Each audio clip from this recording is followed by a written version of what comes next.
you ever had an experience with an interdimensional being? I don't think so. Well, not directly. I can't say like I've like very much seen but I have gone through really intense meditations that I feel like I've like interacted with a different plane of existence for sure.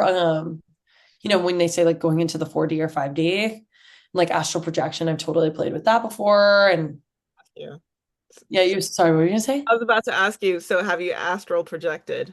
I definitely have. One was a guided one through like a meditation retreat that I went to.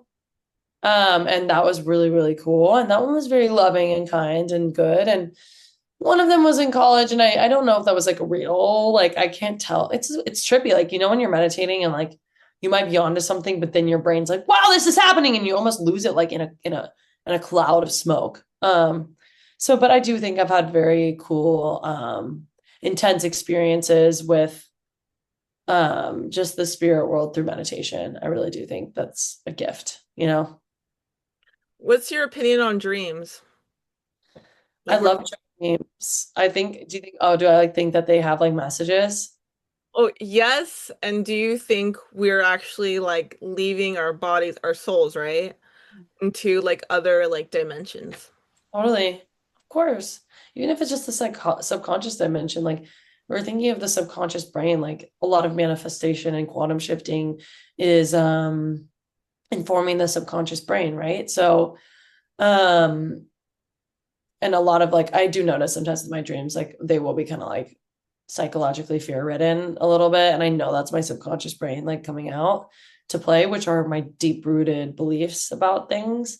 So that's actually just more of an alarm bell for me to like do some more shadow work and do those types of things. But like some people will be like, oh, it's not that deep. And like honestly, like if that's how certain people like wanna move through life and survive, like I totally get it. And like sometimes I think as a coping mechanism, like I will definitely like not think about the dream, but I do believe like, yeah, of course, like we're totally connecting with something higher. And like even through a lot of spiritual practices, if you've read in certain religious practices, like they're like God would like speak to people through dreams, or like they would get messages through dreams. And I do think that's a long-term secret practice as well.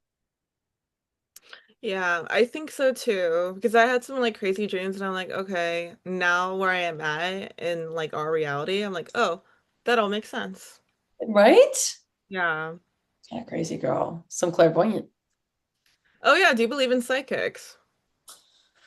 You know, I think that everybody has a connection to the spiritual world in some way. And like, who am I to say like you're right and I'm wrong and like I believe and I don't? So like I'm definitely like open to that idea. You know what I'm saying? Mhm. Yeah. Have you seen any angel numbers this year? Girl, this year, like all the time, me looking for them. What's actually kind of funny is my team, their name is 444 Sounds, Oh, that's fun. which I think is so cute. And that just was kind of happenstance, like the way that we started working together. So it's almost like a little reminder that I have every day because that's the name of their, company. Mhm. But yes, I love angel numbers. Um, what about you? Do you like angel numbers? Yeah. I think Yeah, they're so cute. I think I actually saw 77 today, honestly. Like on a I license. know. I saw 1111 333. I was up until like 3 a.m. So like this morning. Girl, she's a creative. That makes sense. And the Vietnamese iced coffee as well. So. Oh my God, girl, I almost had that the other day. I almost got it. I was at this really cool place and they were like, hey, like, I was like, oh, let me get this. This looks good. She was like, just so you know, like, there's 400 milligrams of caffeine in this. And I was like, oh, maybe next time. I Yeah. gotta have that at 7 in the morning if I'm gonna have that. Maybe I'll get it tomorrow because I'm going to Pilates really early. Oh yeah, that'll really get you hyped up. Girl, does it keep you up forever?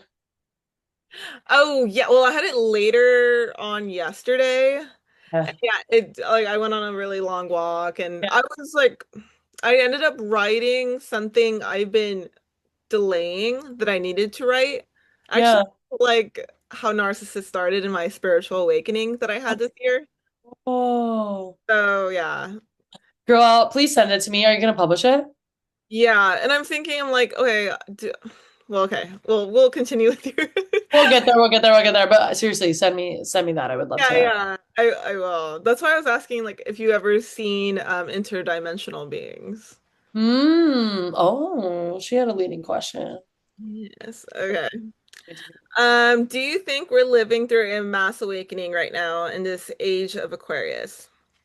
I didn't know that we're in an age of Aquarius. You need to explain this to me. I'm not like so into it like that. I just kind of know a mass awakening is happening, and there's this huge shift in the collective consciousness and people waking up for sure.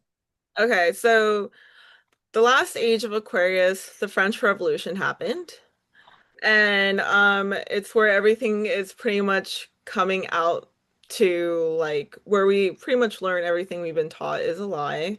It's also year nine, the age of new beginnings. And it's the year of the snake as well, so we're like shutting off like everything new. Girl, you're tapped in. This is so interesting. Well, I need to learn more about this, but that's very, very cool. You're educating me a lot during this interview too. I'm very excited. But so, okay, so you think there is a mass awakening happening? Totally, totally. Of Okay. course. And do you believe we're spiritual beings having a human experience? Yes. Step one, girl.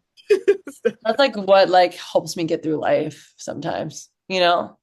Yeah, for It's sure. really important to have that reminder. I feel like reminder that you are a spiritual being having a human experience, and then it makes it more fun. It makes you watch this stuff like a movie. It makes you be so much more present, you know? And I Yeah, believe it too. It's not just a coping mechanism, you know? yeah. And oh yeah, I'll add this one. Do you believe we live in a simulation? Girl, I can't tell because even saying we live in a simulation is like a simulation within itself. It's like it's kind of a trip on a trip on a trip on a trip.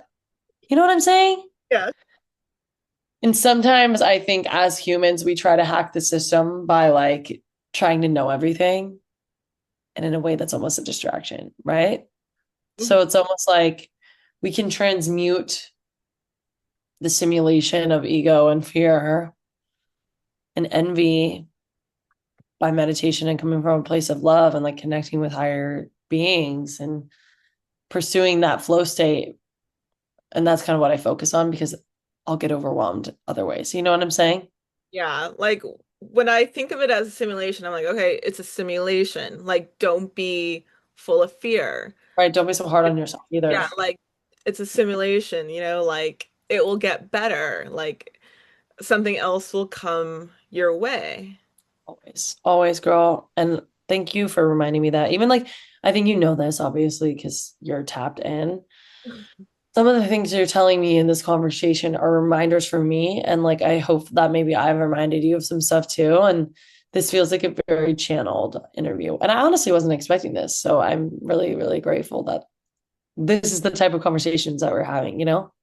Yeah. I love it. All right. Well, thank you so much, Ella. Wait, bro, did we just like wrap that up like that? I didn't even know that was the last question. Yeah. Thank you so much. You're very inspiring. And thank you for advocating for freedom of expression and for this opportunity. I really feel inspired by our conversation. Oh, thanks for sure. Yes. Yay!